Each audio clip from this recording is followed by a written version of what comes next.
Lesson. जी जी, बस मैं recording start कर रही थी कि लेक्चर रिकॉर्ड भी करूँ साथ साथ, क्योंकि जाहिर आप देख रही हैं फोर हमारी क्लास में 5 स्टूडेंट्स हैं और आप एक ही पार्टिसिपेंट हैं, तो बाकी चले रिकॉर्डिंग सुन लेंगे ना, इसलिए। हाँ। हाँ जी। चलेगा। हमने यूनिट नंबर 2 जो स्टार्ट किया था ना अपना, यूनिट नंबर 1 तो हमारा कंप्लीट था, वो इंट्रोडक्शन था बेसिकली। 2 जो है वो हमने स्टार्ट किया हुआ था सेंट्रल टेंडेंसी का और डिस वेरिएशन का, ठीक है, जिसको हम मेजर ऑफ डिस्पर्शन के नाम से भी कहते हैं। तो सेंट्रल टेंडेंसी तो ऑलमोस्ट कंप्लीट है और होप सो आपको क्लियर भी होंगे तमाम पॉइंट्स उसके। उसके अलावा वेरिएशन हमने स्टार्ट की हुई थी, मेजर ऑफ डिस्पर्शन, जिसके हमने उसको भी देख लिया था। उसके अलावा उसकी टाइप्स को हम स्टडी कर रहे थे। तो बेसिकली हमने कहा था कि इसकी दो टाइप्स होती हैं। फर्स्ट वन इज हमारे पास जो होती है वो है एब्सोल्यूट मेजर ऑफ डिस्पर्शन, और सेकंड हमारे पास होती है रिलेटिव मेजर ऑफ डिस्पर्शन। जब हम absolute absolute major of dispersion को डिस्कस कर रहे थे, उसके अलावा हमने उसकी सब टाइप्स को भी देखा था, जिसके अंदर range, quartile deviation, mean deviation, standard deviation को पढ़ा था।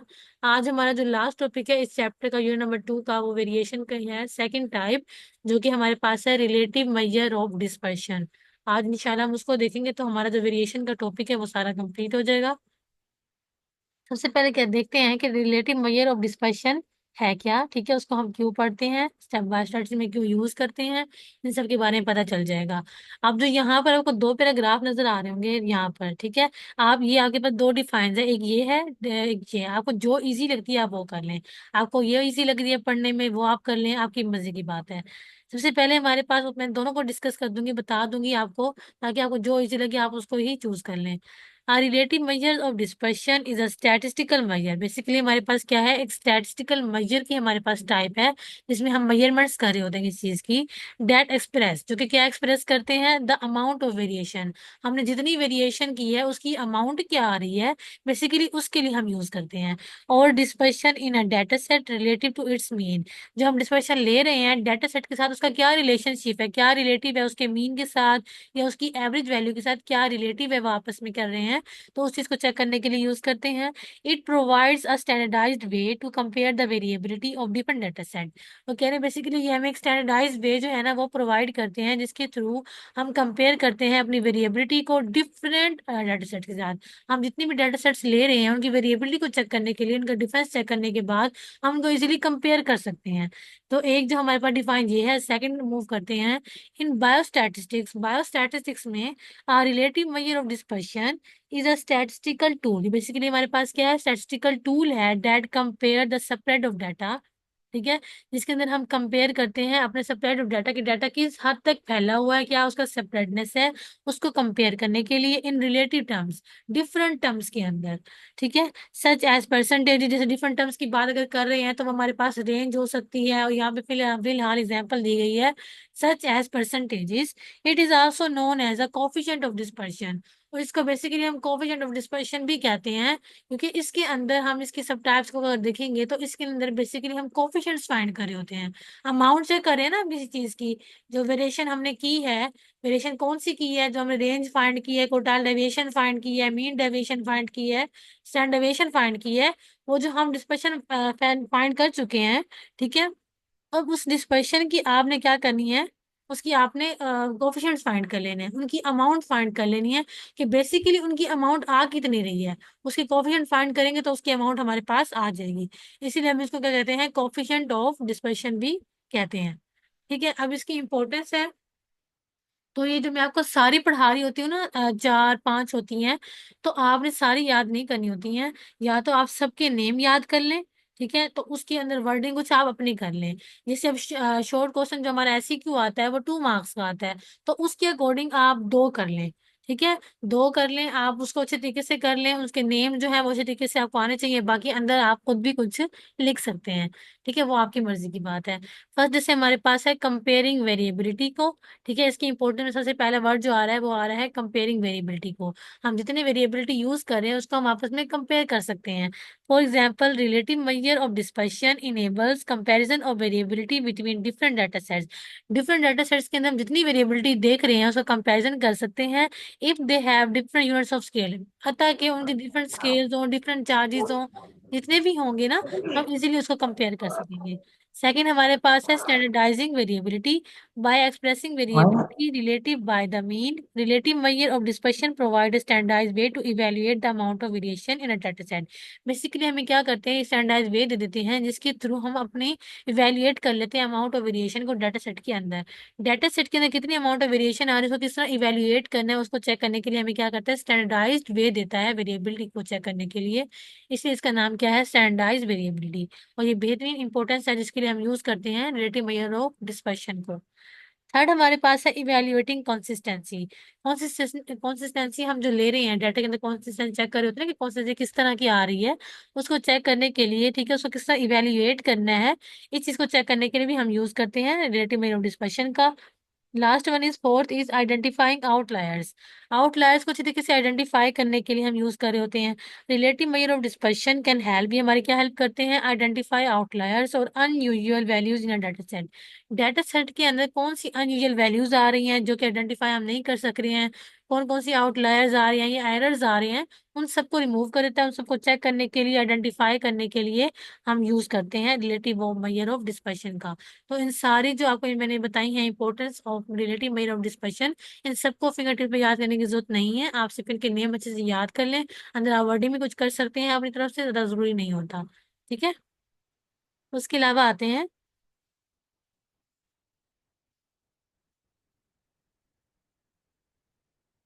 Types of relative measure of dispersion. जैसे हमने पहले एब्सोल्यूट मेजर ऑफ डिस्पर्शन किया था, फिर उसकी हमने सब टाइप्स को देखा था, इसी तरह अब हम देख रहे हैं types of relative measure of dispersion. ठीक है, सबसे पहले हमारे पास आता है कोफिशिएंट ऑफ वेरिएशन, जिसकी फर्स्ट टाइप है। The three main relative measure of dispersion are given below. सबसे पहले हमारे पास है coefficient of variation, second one is coefficient of quartile deviation, third हमारे पास होता है कोफिशिएंट ऑफ मीन डेविएशन। ठीक है, तो कोफिशिएंट ऑफ वेरिएशन जो है वो भी आपको फाइंड करना आता है, वेरिएशन जो आप लास्ट टाइम कर चुके हैं। ठीक है, उसके अंदर एब्सोल्यूट के अंदर कोफिशिएंट ऑफ क्वार्टाइल डेविएशन। अब क्वार्टाइल डेविएशन का लफ्ज आपको देखिए याद आ गया होगा कि अभी हमने एब्सोल्यूट मीन डिस्पर्शन के अंदर टॉपिक पढ़ा था क्वार्टाइल डेविएशन का, मीन डेविएशन का। तो ये वेरिएशन की बात की जा रही है ना, इसका मतलब है स्टैंडर्ड डेविएशन। ठीक है, तो ये सारा कुछ आपने अभी एब्सोल्यूट मीन डिस्पर्शन के अंदर स्टडी किया था इसको। तो बेसिकली हम वही चीज ले रहे हैं, लेकिन सिर्फ क्या करेंगे, उनका कोफिशिएंट फाइंड करेंगे। तो जब कोफिशिएंट फाइंड करते हैं ना हम किसी भी मीन डेविएशन का, क्वार्टाइल डेविएशन का, या हम स्टैंडर्ड डेविएशन का, तो उसे हम कहते हैं रिलेटिव मेजर ऑफ डिस्पर्शन, जिसके अंदर बेसिकली हम अपने कोफिशिएंट्स फाइंड कर रहे होते हैं। ठीक है, सबसे पहले आते हैं हम कोफिशिएंट ऑफ वेरिएशन की तरफ। ठीक है, तो कोफिशिएंट ऑफ वेरिएशन क्या होता है हमारे पास, सीवी से जिसको हम डिनोट करते हैं, coefficient of variation is a relative measure of dispersion. ये हमारे पास क्या है, रिलेटिव मेजर ऑफ डिस्पर्शन है। डेट कैलकुलेट, जिसको हम क्यों कैलकुलेट करते हैं, the ratio of the standard deviation in the mean. ठीक है, स्टैंडर्ड डेविएशन का मीन के साथ क्या रेशियो आ रहा है उस चीज को चेक करने के लिए। ठीक है, एक्सप्रेस्ड एज अ परसेंटेज, और जो भी आ रहा है उसको एक्सप्रेस किस में करते हैं, हम परसेंटेजेस के अंदर उसके रिजल्ट्स को शो करवाते हैं। अब इसका फार्मूला क्या है, पर देखिए आप जब डिफाइन इसी तरीके से कर लेंगे तो फार्मूला आपको ऑटोमेटिकली याद हो जाएगा। जैसे देखिए यहाँ हमने बात की है कि इसके दरमियान जो होता है ना हमारे पास, ये रेशो किस चीज की कैलकुलेट करते हैं, standard deviation to the mean. Standard deviation का लफ्ज यूज हो तो हम क्या करेंगे, सिग्मा डिवाइडेड बाय मीन की बात की गई है तो क्या आ जाएगा, म्यू। तो जब आप डिफाइन इस तरीके से कर लेंगे तो आपको जो फार्मूला है वो अपने आप क्लियर हो जाएगा। और नेक्स्ट क्या कहा गया है, एक्सप्रेस्ड एज अ परसेंटेज। आपने परसेंटेज में उसको क्या करना है, एक्सप्रेस करना है। जब परसेंटेज में एक्सप्रेस करना है तो क्या करेंगे, मल्टीप्लाई बाय 100। जैसे हम मल्टीप्लाई बाय 100 करेंगे तो रिजल्ट हमारा क्या आ जाएगा, परसेंटेज के अंदर आ जाएगा ना, इसलिए। तो बाकी जो है वेयर हम जानते हैं कि सिग्मा जो है वो हमारे पास स्टैंडर्ड डेविएशन के लिए लिया गया है, और म्यू क्या है, मीन के लिए। और यहाँ पर मैंने को बता चुकी हूँ जब हमने डिफाइन देख करनी है तो अच्छी तरीके से करनी है, तो आपको फार्मूला खुद ब खुद याद हो जाएगा। जो हम कोफिशिएंट ऑफ वेरिएशन ले रहे हैं वो हम लेते हैं of the standard deviation to the mean. तो सबसे पहले आ गया स्टैंडर्ड डेविएशन सिग्मा, उसके बाद आ गया है मीन मल्टीप्लाई बाय 100 हो गया, एक्सप्रेस्ड एज अ परसेंटेज।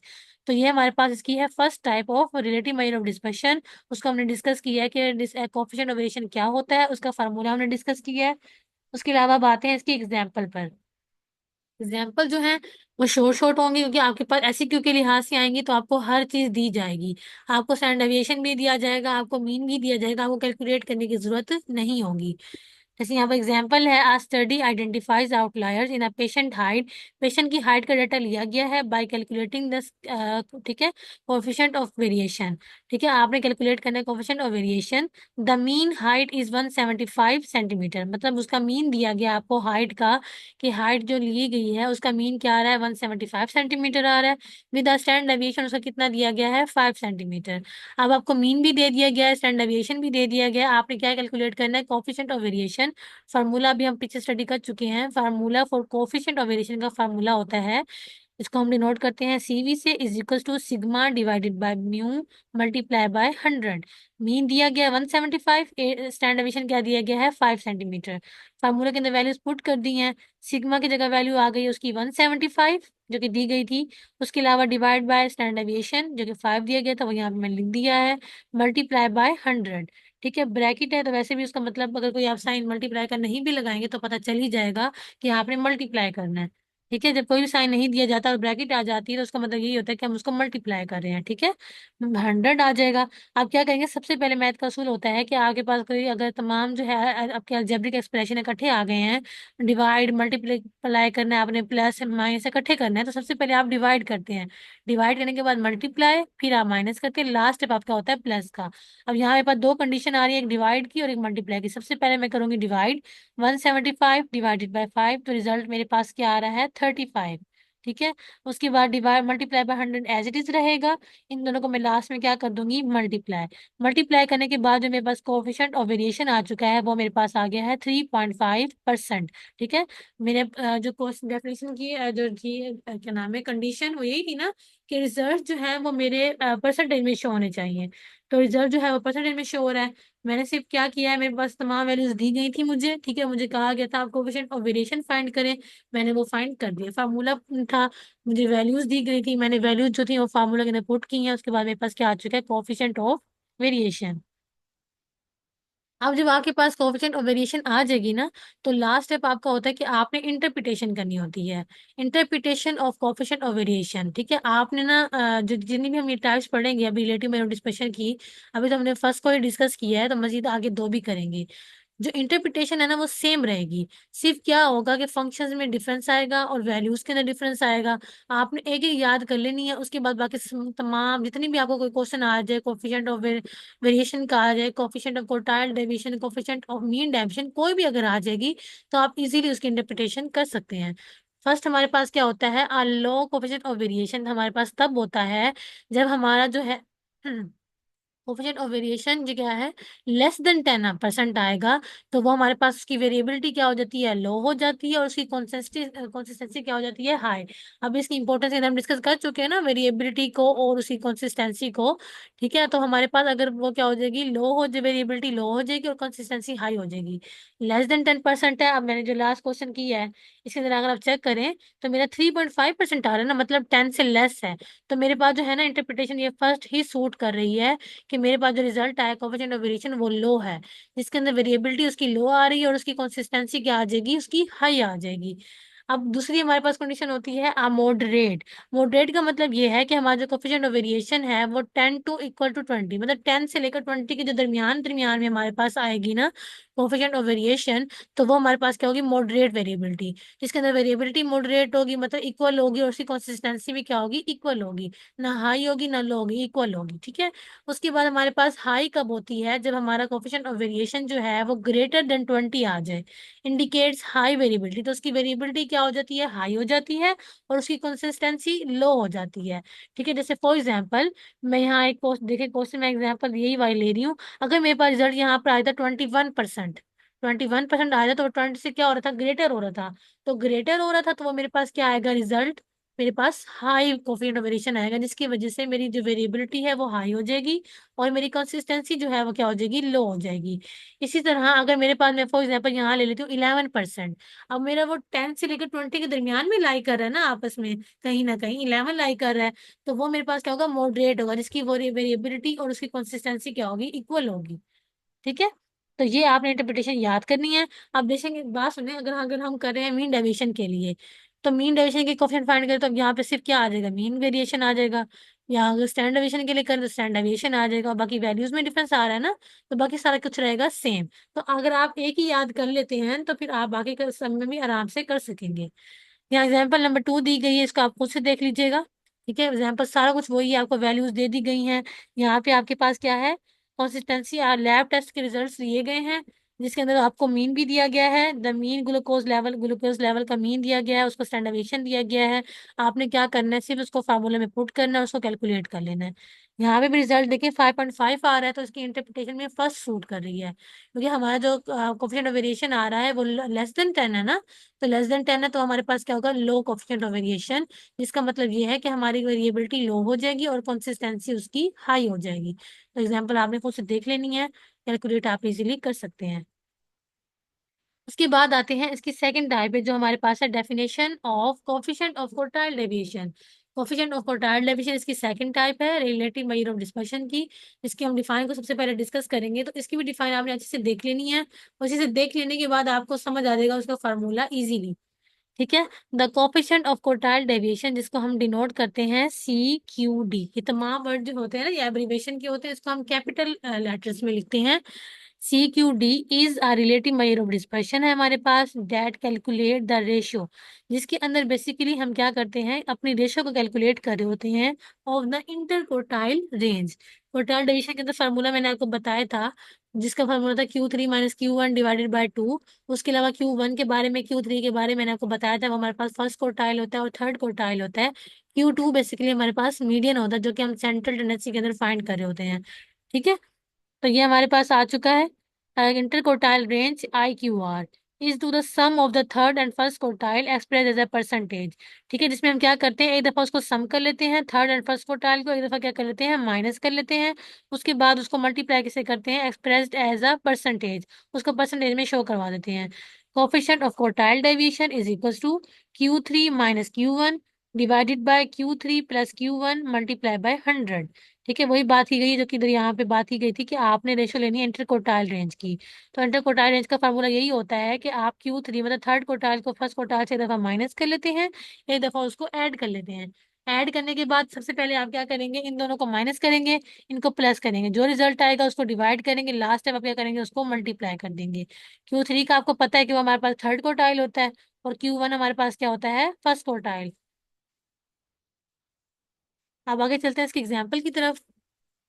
आज study identifies outliers in blood pressure की एग्जाम्पल ली गई है, जिसको स्टडी को आपने आइडेंटिफाई करना है, उसके आउटलायर्स दिए गए हैं bye calculating the coefficient of quartile deviation. Q3 आपको दिया गया है और Q1 भी आपको दिया गया है, फार्मूला आपको पता है। ठीक है, कोफिशिएंट ऑफ क्वार्टाइल डेविएशन का जो होता है Q3 minus Q1 divided by Q3 plus Q1 multiply by 100। Coefficient of quartile deviation is equal to, ठीक है, Q3 क्या दिया गया था मुझे यहाँ पर 140, और Q1 क्या दिया गया है 120। मैं एक दफा इसे माइनस कर दूंगी, एक दफा इसको ऐड कर दूंगी, मल्टीप्लाई बाय 100। इसको माइनस कर लिया तो मेरे पास रिजल्ट आ रहा है 20, डिवाइड एज इट इज रहेगा। इस बाद मैंने इसको प्लस कर दिया तो मेरे पास रिजल्ट आ रहा है 260। फिर मैं इसको क्या करूंगी, डिवाइड, डिवाइड करने के बाद रिजल्ट आ रहा है 13, उसको मल्टीप्लाई कर देंगे 100 के साथ। तो कोफिशिएंट ऑफ क्वार्टाइल डेविएशन मेरा क्या आ रहा है, 1.3%। ठीक है, आप इसको जब मल्टीप्लाई करेंगे तो आपका रिजल्ट कुछ इस तरह से आएगा, 1.3%। अब जो लास्ट स्टेप इसका क्या होता है, वही सेम पहले वाले स्टेप की तरह इंटरप्रिटेशन का होगा। इंटरप्रिटेशन सेम है, सिर्फ आपका यहाँ पे लफ्ज ऐड हुआ है, जो कि हुआ है कोफिशिएंट ऑफ क्वार्टाइल डेविएशन। पहले हमने किया था कोफिशिएंट ऑफ वेरिएशन, तो यहाँ यूज हो रहा था CV। आप कोफिशिएंट ऑफ क्वार्टाइल डेविएशन के लिए देख रहे हैं तो यहाँ पर आ रहा है CQD। अगर वो हमारा लेस देन 10 होगा तो उसकी वेरिएबिलिटी लो, उसकी कंसिस्टेंसी हाई हो जाएगी। जैसे लास्ट एग्जांपल हमने यहाँ की है तो उसके अंदर 1.3 रिजल्ट आ रहा था ना, तो वो लेस देन 10 था। तो हमारी जो है ना, ये फर्स्ट वाली जो इंटरप्रिटेशन है ये सूट कर रही है। बाकी जो है इसकी सेम है इंटरप्रिटेशन। और यहाँ पे आपको एक दो एग्जाम्पल भी करके दी गई है। ठीक है, आप इन दो एग्जाम्पल की प्रैक्टिस कर लेंगे तो ये काफी है। ठीक है, उसके अलावा फिर आपको नहीं करना पड़ेगा। देखिए यहाँ पे एग्जांपल दी गई है, study evaluates the consistency in patients की हाइट ली गई है, जिसको आपने कैलकुलेट करना है coefficient of quartile deviation. Q3 भी दिया गया और Q1 भी दिया गया है। ठीक है, सेम एज इट इज, जैसे मैंने लास्ट एग्जांपल करवाई है आपने सेम वैसे ही करनी है। आपको फार्मूला आता है, Q3 Q1 की वैल्यू भी दे दी गई है, माइनस प्लस करने के बाद डिवाइड, फिर मल्टीप्लाई 100 करके आप इजीली फाइंड कर सकते हैं। इसका रिजल्ट भी 2.9% आ रहा है, तो इसके अंदर भी जो हमारी है ना फर्स्ट इंटरप्रिटेशन सूट कर रही है, जो कि हमारे पास कोएफिशिएंट ऑफ वेरिएशन जो हमारे पास आ रहा है, क्वार्टाइल डेविएशन सॉरी, वो हमारा क्या आ रहा है, लेस देन 10 आ रहा है। तो इसके लिए भी हम जो है फर्स्ट इंटरप्रिटेशन लास्ट में इसको लिख देते हैं कि हमारे पास जो कंसिस्टेंसी आ रही है 10%, इसीलिए हम जो है वेरिएबिलिटी इसके अंदर हमारी लो हो गई और कंसिस्टेंसी हाई हो चुकी है। होप सो मैंने एक एग्जांपल करवाई तो सेकंड आप इजीली कर सकेंगे। लास्ट स्टेप जो हमारी इसकी टाइप रह गई रिलेटिव डिस्पर्शन की, वो हमारे पास है definition of coefficient of mean deviation. ठीक है, अब आप हमारे पास लास्ट जो इसकी टाइप है वो है मीन डेविएशन के लिए। तो हम इसकी डिफाइन पहले से पढ़ लेते हैं ताकि हमें फार्मूला इजीली क्लियर हो जाएगा।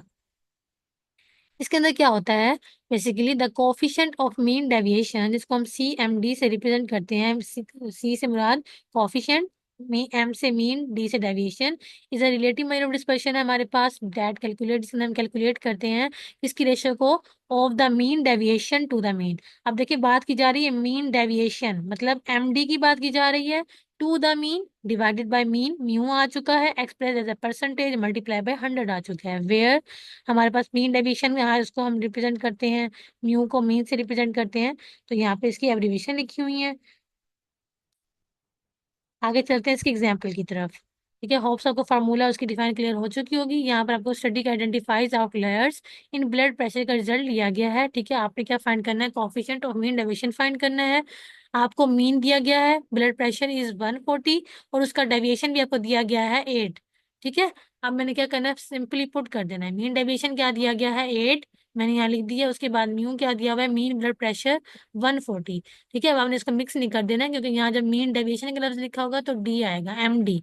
जब हमारे पास सिंपल मीन दिया गया है, मतलब सेंट्रल टेंडेंसी वाला मीन की बात कर रहे हैं हम, तो वो हमारे पास कितना दिया गया है, 140। सिंपली इसको डिवाइड करेंगे, मल्टीप्लाई 100 से कर देंगे। डिवाइड करने के बाद रिजल्ट आ रहे हैं 17.5, उसको मल्टीप्लाई 100 किया तो रिजल्ट आ रहा है 1.75%। अब लास्ट, अब इसका भी इंटरप्रिटेशन का है, इंटरप्रिटेशन सेम रहेगी। अब यहाँ पर जो लफ्ज ऐड हो चुके हैं वो अब क्वार्टाइल डेविएशन को हटाकर कोफिशिएंट ऑफ मीन डेविएशन आ चुका है। बाकी सारी इंटरप्रिटेशन क्या है, सेम है। एग्जाम्पल जो है, सेकंड एग्जाम्पल भी आपको दी गई है, ये भी आपने प्रैक्टिस कर लेनी है। मैम स्टडी प्लीज रिपीट कीजिएगा, coefficient of mean, mean deviation. जी जी हाँ जी, कोफिशिएंट ऑफ मीन डेविएशन, हाँ जी। अच्छा। एग्जाम्पल 2 जो इसमें आपको क्या दी गई है, इसके अंदर भी इस आपको, पर तो हमें हमें वैल्यूज दी गई होंगी, हाँ जी उस ऐसे ही उनको है, आपस में क्योंकि आपको एससीक्यू डिवाइड के करके लिहाज जस्ट से फर्स्ट दिया वाले को जाएगा ना। करना। हाँ जी, ठीक है। यहाँ पे भी क्या दिया गया, आपको डाटा तमाम दिया गया है। ठीक है, पेशेंट की कंसिस्टेंसी हाइट ली गई है, उसके बाद आपसे कहा गया कि कोफिशिएंट और मीन डेविएशन फाइंड करें। आपको मीन हाइट भी दे दिया गया है, मतलब म्यू की बात की जा रही है, एंड द मीन डेविएशन की बात की जाएगी तो मीन डेविएशन क्या आ जाएगा, एमडी। ठीक है, एमडी को और मीन डेविएशन को और मीन को आपने बिल्कुल मिक्स नहीं करना, ये ना हो कि वैल्यूज आप इस तरह कर दे, जो फार्मूले के अकॉर्डिंग आपने पुट करनी है। ठीक है, mean deviation divided by mu, mean आ जाएगा मल्टीप्लाई बाय 100। वैल्यूज पुट कर दी हैं, 5 divided by 175 multiply by 100। Simply इसको डिवाइड किया तो रिजल्ट आ रहा है 0.028 मल्टीप्लाई बाय 100। लास्ट स्टेप क्या होगा कि आपने इन दोनों को मल्टीप्लाई कर देना, रिजल्ट आ रहा है 2.85%। अब ये भी है जो मेरा लेस देन 10 आ रहा है, इसलिए मेरे पास फर्स्ट इंटरप्रिटेशन सूट कर रही है, indicates low variability and high consistency. Results को देखते हुए जो मेरी वेरिएबिलिटी है वो क्या हो गई है, लो हो गई है, और उसकी कंसिस्टेंसी जो है वो हाई होती जा रही है। तो इस तरह आपने लास्ट में हर क्वेश्चन के आखिर में अगर आपसे कोई भी क्वेश्चन आ जाता है कोफिशिएंट फाइंड करने के लिए, मीन डेविएशन आ जाए, आपके पास क्वार्टाइल आ जाए, आपके पास वेरिएशन आ जाए, मीन स्टैंडर्ड डेविएशन, तो आपने हर इसके आखिर में आपने उसकी इंटरप्रिटेशन लाजमी लिखनी है। जैसे आप देख चुके होंगे सारी सेम आ रही है, कोई मुश्किल बात इसमें नहीं है। तो यहाँ तक जो है हमारा यूनिट नंबर 2 कंप्लीट हो चुका है। इंशाल्लाह कल से हम अपना स्टार्ट करेंगे अपना यूनिट नंबर 3। ठीक है, जो कि बेसिकली हमारा बेस करता है हाइपोथेसिस टेस्टिंग को और उसके अलावा रिग्रेशन को। तो इंशाल्लाह कल हम उसको स्टडी करेंगे। जो इंशाल्लाह आपको ये चीज़ सारी समझ आ गई होंगी, ये बहुत इंपॉर्टेंट थी, सेंट्रल टेंडेंसी का और डिस्पर्शन का, इनमें से लाजमी एक ना कोई क्वेश्चन लाजमी आता है, तो इसको आपने अच्छे से स्टडी करना है। Thank you ma'am. क्लियर है आज का लेक्चर? हाँ जी, अल्हम्दुलिल्लाह क्लियर है। उसके अलावा उम्मे कलसूम ने भी हमें ज्वाइन किया है, आप भी बताएं, आपको लेक्चर क्लियर है?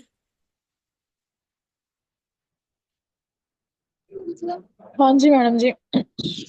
ओके।